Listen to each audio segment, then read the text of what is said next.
The Security Breach Ruin trailer came out and honestly gave us more questions than answers. But one of the biggest questions is the focal point we see at the very end, this weird rabbit creature. Is this finally the missing Bonnie we've been looking for all this time? Well, let's find out. Slices, put on your aprons, and let's bake ourselves a theory. Also, by the way, Happy Pride, everybody. I'll be trying to do a different Pride-based lighting setup each video this month, just in a little celebration. I went for the non-binary flag this time, because I'm non-binary, but I don't have very good lighting, so I did my best. First, let's gather our ingredients. We'll start with what we've got in the trailer. I did a full breakdown 2 weeks ago, but we'll still go over the relevant parts here. First and most obvious, the rabbit itself. It's this strange glitchy creature that looks as though it's crawling, and has tear marks under the eyes. The body itself seems physical and is this dark purple bluish color. It's hard to tell, the lighting is pretty odd here. And for the full context of the trailer, we see this creature directly after our main character, Cassie, puts on a Vanny mask and sees a weird digital version of the daycare. This might just be a coincidence, but that could be trying to tell us that it's only visible when you put on the mask. It's hard to tell, it's all a montage anyway. Alright, that's all we know about this thing, but what about our potential suspects? Well, let's go over every possible bunny. First on the list, the most recent rabbit we've seen in these games, Burntrap.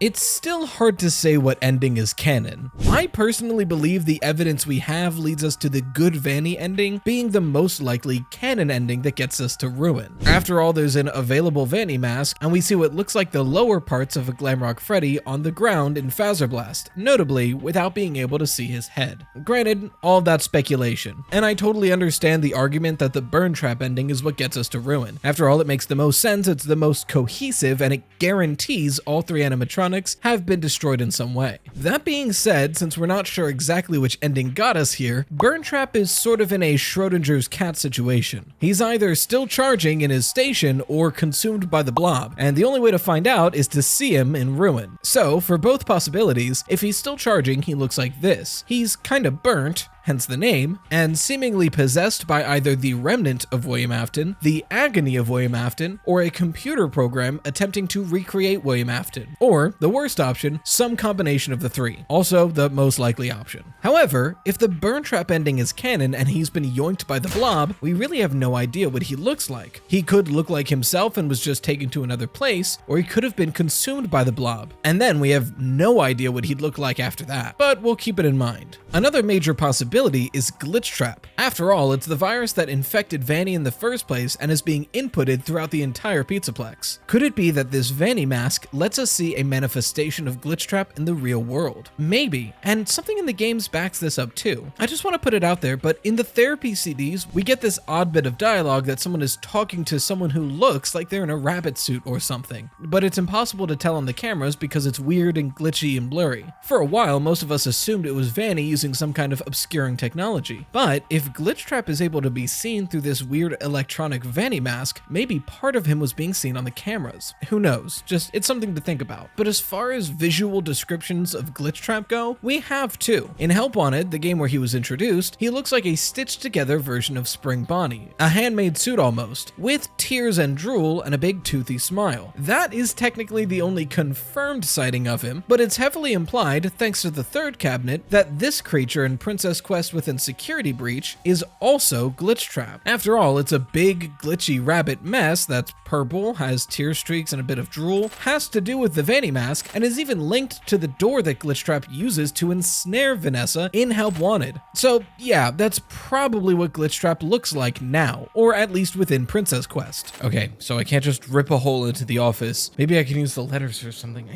Something's not clicking. Oh, a sponsor. Maybe this will give me something to work with. Today's video is sponsored by Air Up. Nice. First off, this wasn't in my brief, but can we talk about this bottle? I'm reusable bottle crazy, and I have way too many, but I've been using just this bottle for like 3 months now. I love this thing. But the craziest part is all of that is not the selling point here, because this bottle can turn any plain water into flavored water with just scent. All you have to do is put a scent pod right into the top of your bottle aligned with the straw. Pull it up a bit, and voila. The scent from the pod travels through a hole into your straw, which then goes into your mouth, and suddenly my water tastes like lemon. Even better, if for the moment you just want plain water, maybe you're eating something that doesn't match the flavor that you have on the bottle at the moment, you can just push the scent pod down and it's plain water again. This like science wonder has made me drink so much more water in these past 2 months. So if you want a flavored water experience that's free of calories, sugar, additives, or anything really, because it's just scent powered, click the link in the description and use code RYTOAST to get 15% off your entire order. Thanks again to Air Up for sponsoring today's video. Huh, it's like a picture of the office, I think. Wait a minute, there's a letterboard in the office. I know what I have to do. And finally, our last option, Glamrock Bonnie. Technically our most recent rabbit, but with as little evidence as possible. Honestly, I saved him for last because we have nearly no information on the guy. All we know for sure is that at one point a Bonnie animatronic was at the Pizzaplex, and we don't have him anymore. We have 2 visuals of him though. There's Bonnie Bowl, where we get this picture of him, and it's speculated that this children's drawing was of Glamrock Bonnie. After all, it looks like he has ears and buck teeth, which tracks. While we're on the subject, does anyone know for sure a time where Glamrock Bonnie was mentioned by name as Glamrock Bonnie? Because as far as I can find, he's only ever referred to as Bonnie, no Glamrock. And granted, most of them are referred to with just their name in the duffel bag messages, but I just want to be clear about this. Like, sure, this drawing implies that Bonnie might have some star makeup around the eye, which would lean into Glamrock, but there's stars all over the drawing, so that could just be a coincidence. It's hard to tell. It might have just been regular Bonnie.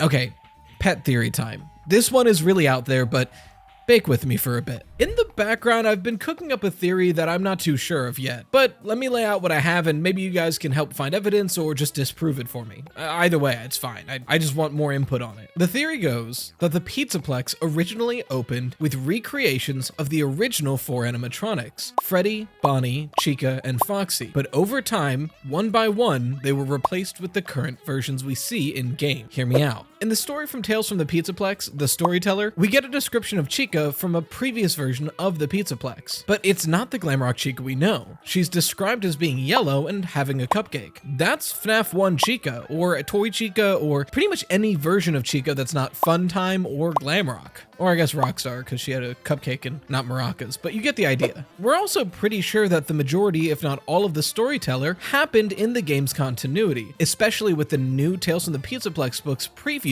explaining that at some point the Storyteller tree in general was packed up and put away. But if all of this is within the game's continuity, does that mean originally in the Pizzaplex it wasn't Glamrock Chica, but regular Chica? If so, we can extend this thought process to Bonnie. After all, we know that Bonnie was replaced by Monty in the main party after some kind of incident. And what is the one official visual we have of Glamrock Bonnie? Bonnie Bowl, in which he doesn't look like a Glamrock at all. He just looks like Bonnie. And in every single mention of him I can find in the game, he's referred to as just Bonnie. So maybe Monty didn't replace Glamrock Bonnie in the band, he just replaced Bonnie. And what are 2 of the most prominent animatronics in the blob we see in the basement? Regular Chica and regular Bonnie. Okay, I hear you, but then what about Freddy and Foxy? Freddy, I'm not so sure on, but Foxy I also have an answer for, albeit a little bit stretchy. Logically, Foxy would have been replaced by Roxy at some point, but then the question remains, where is any evidence that a Foxy existed in the first place in the Pizzaplex? Well, look back to the blob. Every single animatronic with lit up eyes on it is in some way important, or at least a known animatronic. Chica, Bonnie, Funtime Freddy, and Mangle. But then this random Endo-01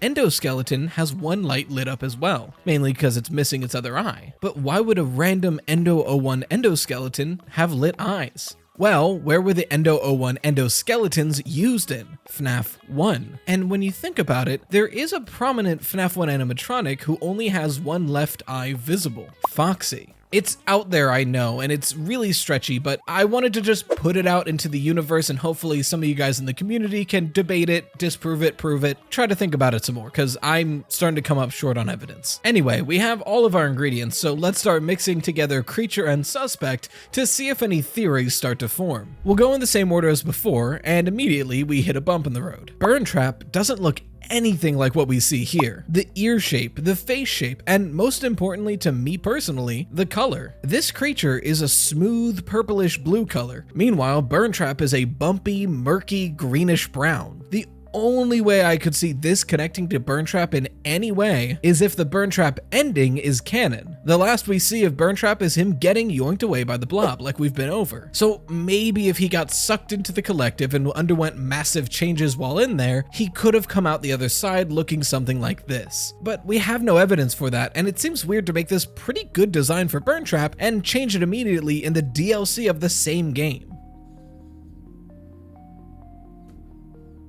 Even Mark doesn't like it. Okay then, what about Glitchtrap? Immediately, I'm more willing to hear that out. After all, it's a rabbit that is, well, glitching, has a weird static effect, and appears after putting on the Help Wanted Vanny mask. I mean, that feels pretty cut and dry. So I could see a possible DLC where you put on this Vanny mask and get to see some kind of manifestation of the virus that's taking over the Pizzaplex. And like I said before, if this really is Glitchtrap, it's not the one we know and love from Help Wanted. Really, the only similarity visually between the two of them is that they're both crying and rabbits, I guess. However, if this thing in Princess Quest is supposed to be Glitchtrap now, I totally see the similarities between an 8-bit version and the real-life version. The crying eyes, the big smile, the purple color, a lot of it lines up here. But to me, there's still one big problem. This creature in the trailer is in some way physical. The distinction between the glitched eyes and mouth and the lines on it and the animatronic base that it's affixed to is very clear to me. The base looks like it's somewhere in the real world. There's just some kind of virtual effect added on. So I hesitate to say that it's just Glitchtrap and move on. It would still need something in the real world to latch onto, which leads us to our last option, Bonnie. Again, we really don't have any visual information on Bonnie. Realistically, the only depiction we have of him is Bonnie Bold. So that's something to grab onto. Is there any similarity here though? Actually, yes. For one, the color, but look again at the overall structure. The ear shape. More than any other creature we've presented, these ears match almost one-to-one, long and curved over. But if it really is the original Bonnie of the Pizzaplex, why is it all glitched out and has these weird LED lights and eyes all on it? Well, I think I have an explanation for that too. So Slices, let's pop our mixture into the oven and see what kind of horrors begin to rise. If you haven't read any of the Tales books, which I recommend a few of them, you might be unfamiliar with a thing called the Mimic. It's actually pretty important to the lore, but not right now for today's theory. The only details I need to discuss for today is how the Mimic is catching its victims, or at least a majority of them. So very briefly, in the books, we have an endoskeleton called the Mimic that was made to be able to fit into any animatronic costume and learns behaviors by copying whatever it sees. And in the books, we see the Mimic sneak up on its victims after killing them one by fitting into random leftover animatronic costumes. They're never quite sure which costume has the Mimic in it until it's too late. So any animatronic could be deadly. I think that theme is what's going to play out in Ruin. I think Glitchtrap wants to stop Cassie with whatever she's doing, and he's going to be taking over animatronics to get the job done. Our job is to fight him back, not the animatronics. We're going to be performing a sort of digital exorcism. We already see Cassie hacking into some kind of visual port with this device she has. And as it's been pointed out on Twitter, look at Roxy's endoskeleton. She has similar ports in her eyes. I think our goal, besides saving Gregory, is destroying the Glitchtrap virus from within by knocking him out of every surviving animatronic by force. As an example, again, look to Roxy. For most of it, she's prowling the Pizzaplex and looks pretty aggressive. But in this scene, we see Cassie grabbing her arm, and in what should be a jump scare, Roxy just looks curious, interested in what's in front of her, almost like she's no longer infected with the Glitchtrap virus. I think our job as Cassie in the Ruin DLC will be using the Vanny mask to figure out which animatronics are currently possessed by Glitchtrap and trying to force him out ourselves. And then at some point in the game, running low on animatronics left over, Glitchtrap defers to a beat up old Bonnie model and infects it. So this thing? I think it's Glitchtrap currently possessing the old Glamrock Bonnie model, and it's up to us to defeat him. That's why our character is named Cassie. She's not literally Cassidy, but just like in the older games, Cassie is coming after Afton himself. I usually say, or I'm wrong here, but I actually feel really confident in this theory. So what do you think? What could this rabbit creature possibly be? And if you want to see my thoughts on other parts of the trailer and full DLC prediction, I made a full video on it over here, so go ahead and watch that. In the meantime, a huge shout out to the best patrons, the Toasted Slices, Emberisk, Charlie Bean, Lovey Puppy, Stormachow, Just BKZ, Lolo Fembo, The Viper 26, Lehan, James Reiner, Emily De La Sierra, Snowblossom, Raven Eris, Glamrock Bonnie Isn't a Gonnie, Bucky Ray, Mystic Angel, Untrusted Life, MD Switchy, Flip, Loose, Hyperdroid, Emmy Layton, Nayubi, FNAF Boys, Wesley Harden, Simp Moodles, Kylie Del Pazzi, Chickpea, Funtime, Thomas Harris, A Human, Lavender, Chance Marie, Balin42, Supermoosh, Blues Weird Clues, Dedicated, Fizzles, Danny, Carno Team, Mimi, Invader Jules, Jeffrey Tilbury, Obnoxious, Rowan Heath, Queen Coda, Miles Freaking Julian, and Froggy Town. And until next time, as always, stay toasty, slices.